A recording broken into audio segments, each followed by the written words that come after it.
This is Greg Denweiler, and you're listening to another episode of the Dividend Mailbox, a monthly podcast about dividend growth. Our goal is to stuff your mailbox full of dividend checks and make each year's check larger than the last.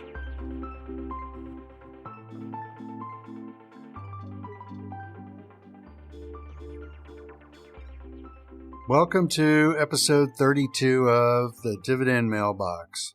And today we're going to hit a few topics. First one's going to be Jeremey Seigle's book, Stocks for the Long Run. He's done several editions. This is the latest one. And in there, one of his chapters goes over basically comparing two companies and then looked at the total return over an extended period of time, several decades. And the conclusion is probably going to be a little bit surprising. You don't have to be in the center of having something that's extremely popular to make a lot of money. And that's what we're going to talk about today. And then we will do a quick update on Emerson Electric.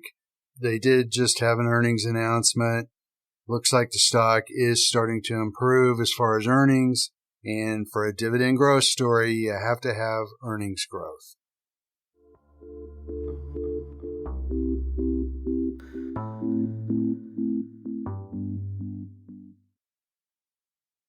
So we're going to continue on with the kind of line of thought that I mentioned in the last episode, where we're going to look at declining industries, and we spent some time going over Chevron.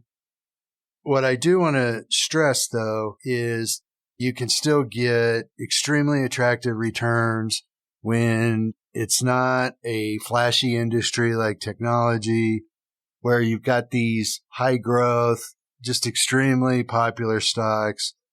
But what's important is how the companies are managed and how they compound cash flow over time.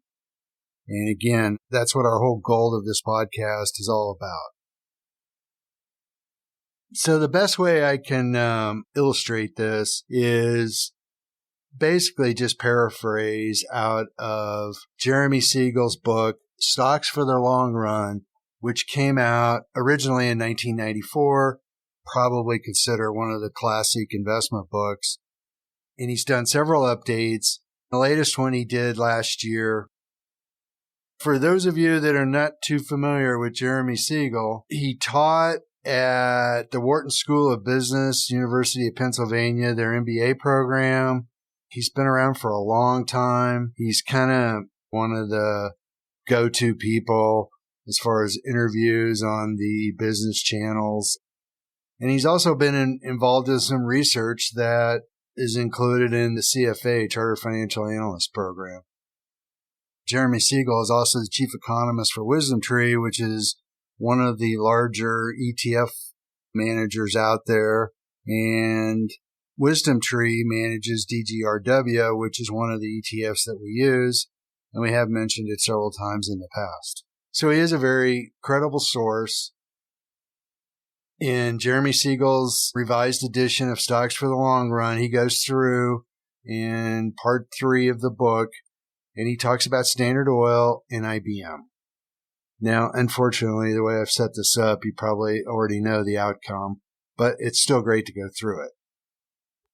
He creates this scenario, and he said, let's imagine that it's 1950, and you've got an uncle that has just died, and that uncle left $10,000 to your newborn daughter. But it comes with a small hitch, and that is that you have to make a decision, and you have to pick one of two companies. The first one is Standard Oil of New Jersey, which is now ExxonMobil, and the second one is IBM. And then the next condition is that you have to reinvest, whichever one you choose. You have to reinvest all the dividends back into the stock, and then you can't touch it until 2010 when your daughter turns 60 years old. So which one would you pick? Well, going back, you have to remember, of course, oil, by the time you got to the 1973 era where we had the big oil embargo and oil really finally started to move. Before that, oil really didn't do a whole lot. All the way up until 1973, you could basically buy a gallon of gas for 29 cents a gallon. They used to have what they call gas wars, and sometimes it would drop below 20 cents a gallon.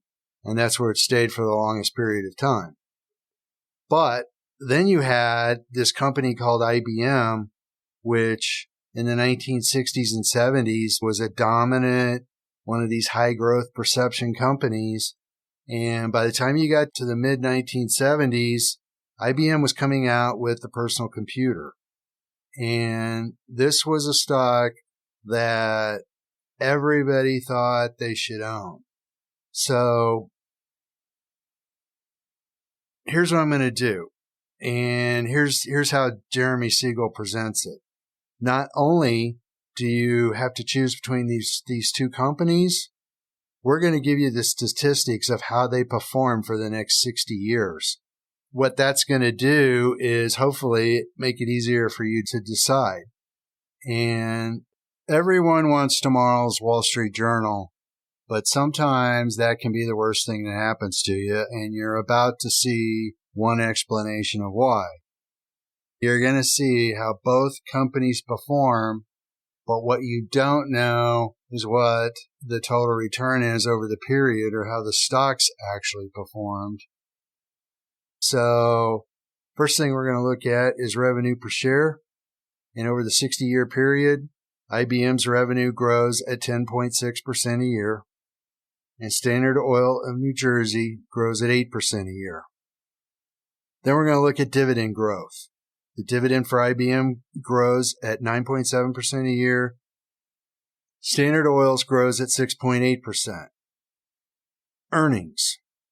IBM, for that 60-year period, IBM's earnings grow at 11.3% a year, and Standard Oil's grows at 7.6%.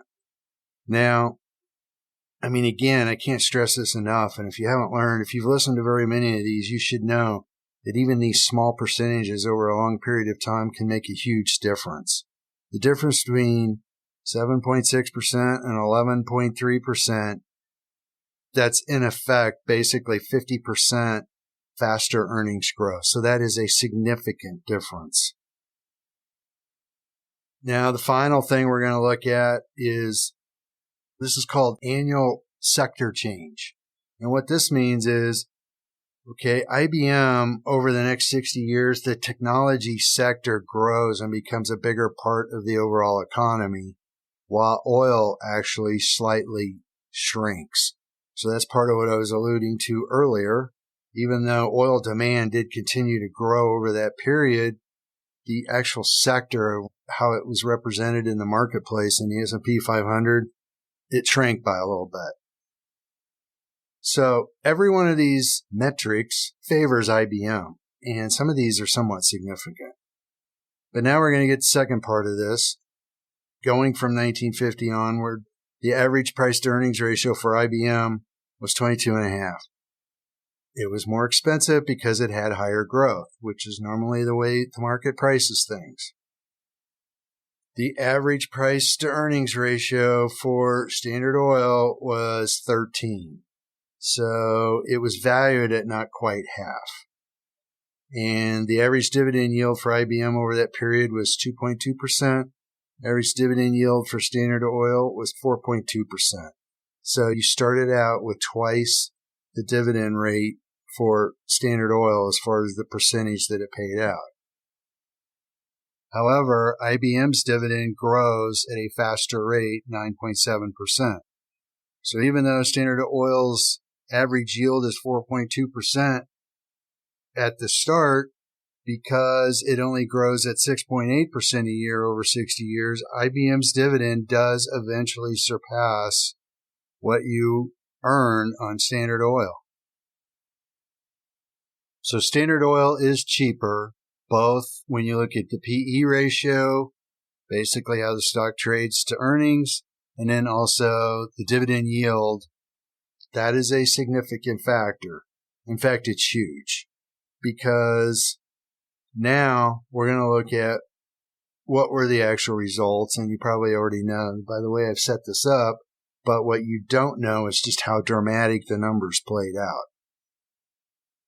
But if you're like most investors, the problem is, and you see it in the market right now, everybody wants to own Microsoft, Apple Computer, or Amazon, and these things are very expensive, and the dividend yields on all of them are extremely low, even though they do grow faster than the S&P 500. But here becomes the big dilemma. Long term, is that what you really want? Because if you were probably back then, like most people, and you knew the numbers, you were given the numbers of how the next 60 years played out, you just weren't given the outcome of the return, you would have picked IBM. Well, it's not a bad choice because your $10,000, when you went to the bank and opened up the safety deposit box, IBM was worth $15 million in 2010. So your daughter has a pretty good retirement that she can fall back on. However, if you would have went with Standard Oil, your daughter could have bought you a new house amongst a lot of other new things because she now has $33 million. So that more than doubled the return of IBM. And again, you've got significantly higher growth rates on basically all the major metrics. Revenue growth, dividend growth, earnings growth, those are what drive the bus. And they're all significantly higher for IBM. But guess what? When you compound a higher cash flow for a long period of time, miracles happen, and it's the whole power of compounding. It's not real easy to follow, and it's why a lot of people miss it, I think, as far as investing and long-term looking at total return. What you're able to do is you're able to continue to buy more shares of Standard Oil at the beginning because you're getting more cash to buy them with, and then they're also cheaper than how IBM is priced. Really, what you have is you have faster compounding from a standpoint of the cash flow that you're able to buy, and then that earns more cash flow. Even though IBM's growth rate is higher, it just takes so much longer for it to catch up that it really never does. And looking at today's environment where you've got some companies, a handful of companies that are growing extremely fast, and then you have some of them that do pay dividends, but they're much lower yields because the stocks have performed so well. They're fairly expensive. You don't have much compounding there. You've had a huge total return coming from the stock prices. But one of the things you have to remember is historically, it's really been impossible for a company that's a top performer, that's a top 10 performer for a decade, to hold that space for a long period of time because there's competition, there's evolution in the capital markets, and you give some of that stock price back. With Standard Oil, you never had the big stock price move. Well, actually, you did in the 70s. But what you have is a big piece of that return that has come from a dividend and cash flow. And when the stock price backs off, they don't take that cash flow from you. They only take the stock price from you. So in the case of companies that are growing extremely fast, if the stocks drop 30%, that's virtually your entire return because the dividends are less than 1%. Now, let's just say that you cheated and you took I hate to do this, but I'm going to call it the sissy way out. And that is, I'm not going to take that kind of risk and put all my money in one stock. I'm going to buy the S&P 500. Well, the S&P 500 actually came out in 1957, but they had the composite, roughly the same thing. If you put your $10,000 in the S&P 500, it would have been a little less than $5 million in 2010. So your daughter would have had a decent retirement still, but she's not going to Europe every month.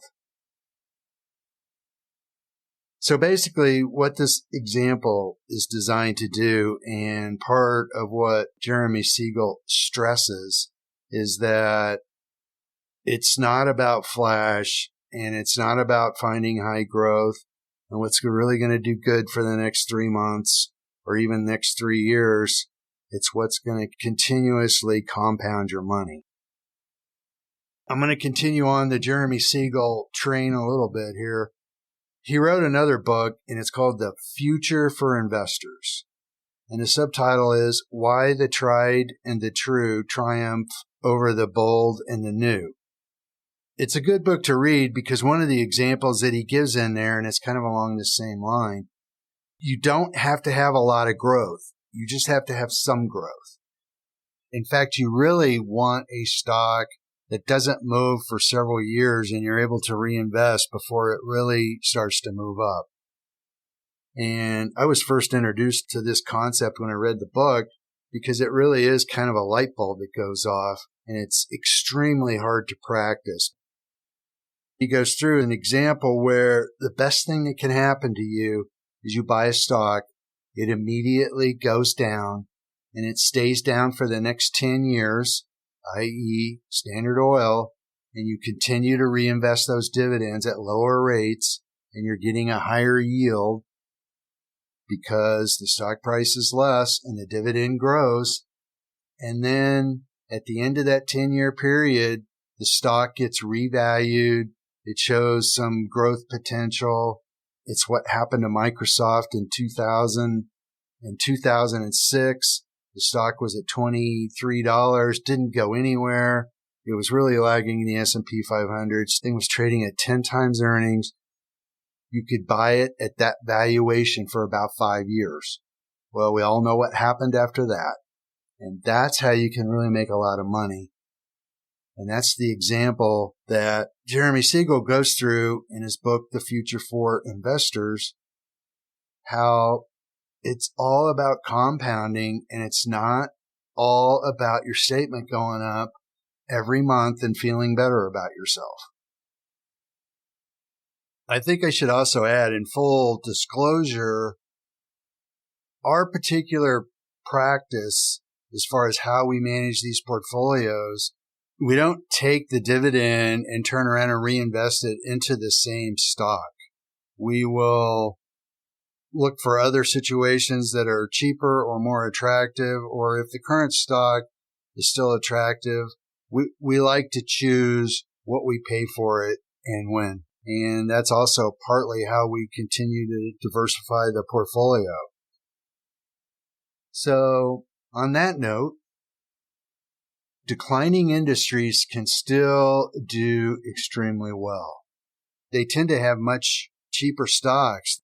You do have to be a little careful. You really have to pay attention to management because what you try to really avoid is a cigar butt where you only have just a few puffs left.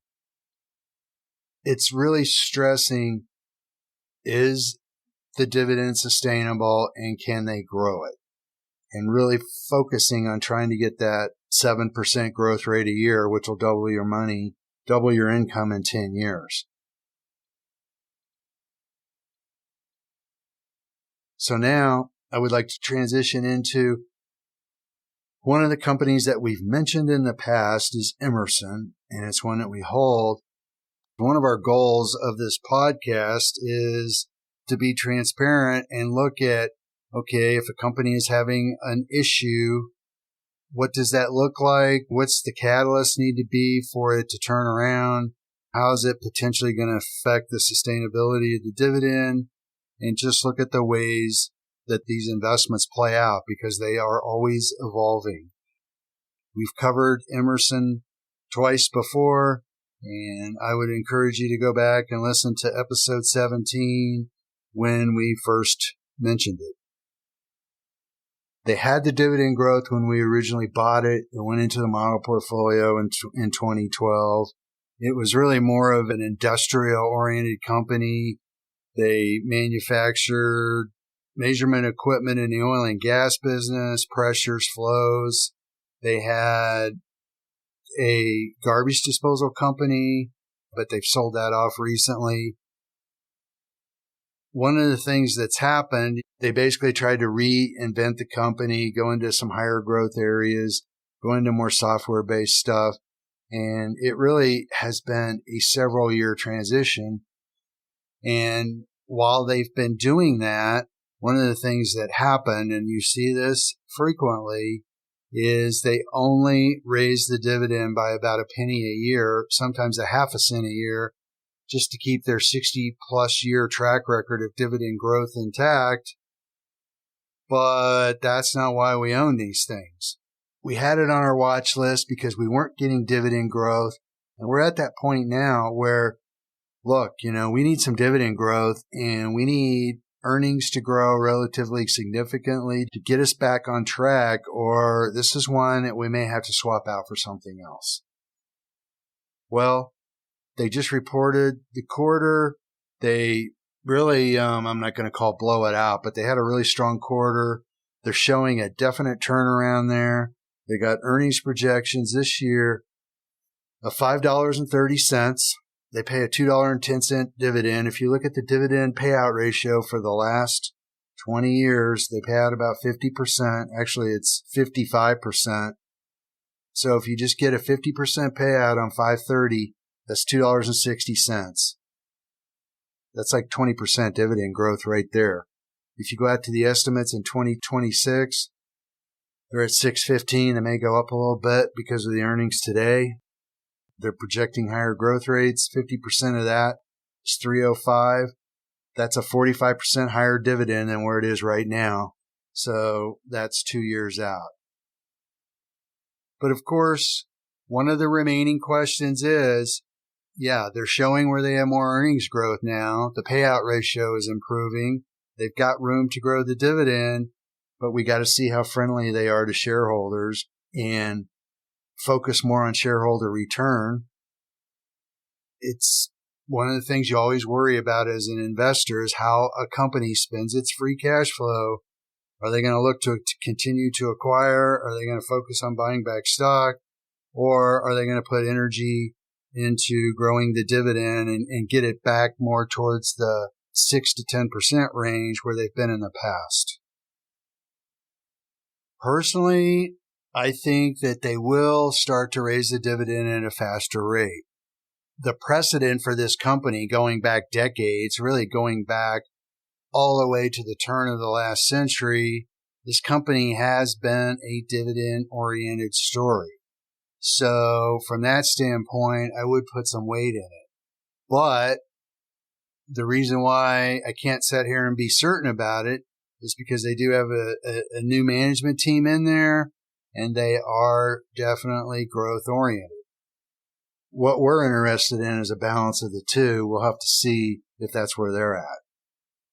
One indication that will help us out maybe a little bit is they have committed to a $500 million buyback this year, and they completed $150 million in their first quarter. The next 3 quarters, they're supposed to buy back another $350 million of stock. So they are committed to giving money back to shareholders. We just prefer to see a lot of it come back as a dividend. So as far as dividend growth in Emerson, we bought it in June of 2012. On a quarterly basis of what it went into the portfolio, the dividend has gone from $18.80 up to $24.60 recently. Well, that's only a 2.5% growth rate. We paid $44 for it. Today, the stock hit 100, a little over 105. Stock price wise, it's performed, but comparing it to the S&P 500, it has lagged. Another way to look at this is, Emerson Electric stopped raising their dividends for several years. It was actually a drag in our portfolio. Not that we were ever losing any money in it from what we paid for it, but we paid $2,108 for it. It appreciated to $4,900, and we received $1,036 on it. Well, that gives you a return of 183%.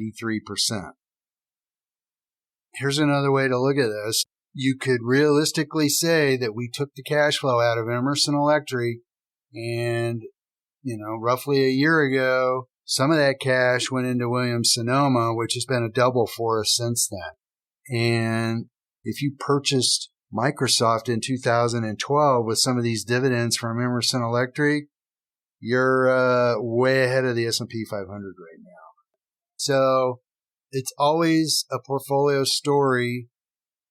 Emerson is starting to be a story that looks like it's going to be successful, and we're going to continue to hold it now that it's basically being repriced as more of a growth company, and the dividend growth rate should pick up, but it hasn't yet. But I emphasize should. They have the ability to really start raising the dividends more aggressively now. And that ultimately is how these stories can really work well. Going forward, it's a candidate to outperform the S&P 500. Now, just another little update here. The dividend on the S&P 500 is at a run rate right now of $73.40 based on the latest quarterly payout for the S&P. With the index at, for all intents and purposes, at 5,000, that's a 1.47% yield. So right now with our target of 3%, and we're trying to get slightly better dividend growth, it's not too hard to significantly outperform the S&P right now from a dividend yield standpoint without going into some of these dramatically higher yields where you're in a whole nother space and it's a whole different mindset. Another thing to keep in mind, and this is just our belief, is that even though the S&P 500 had a great return last year, the dividend only grew by 5%. Our portfolio, and really the entire sector of just the more value and dividend side of the S&P 500, grew by very little depending on what index you looked at. Actually, maybe even declined last year. But our dividend, as we mentioned before, grew by 18%. So it is something that you really need to be committed to, and you have to make sure that headlines don't get you away from what you're trying to accomplish long term. So as we wrap up, valuation matters. What you pay for dividend growth matters. Dividend growth itself matters. And compounding that dividend matters too. All three of these are constantly evolving. One of them will have a bigger impact over a period of time than the other one, but it's balancing all three and getting them towards working towards the ultimate goal of the portfolio, which is total return and growing your income.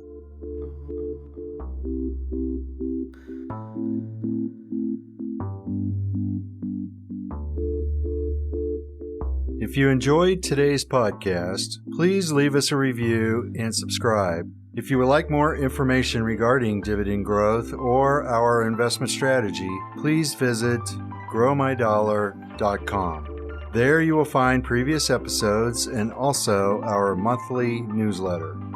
If you have any questions or anything to add to today's episode, please email Ethan, ETHAN, at growmydollar.com. Past performance does not guarantee future results. Every investor should consider whether an investment strategy is right for them and all the risk involved. Stocks, including dividend stocks, are volatile and can lose money. Denweiler Capital Management may or may not have positions in the publicly traded companies mentioned herein.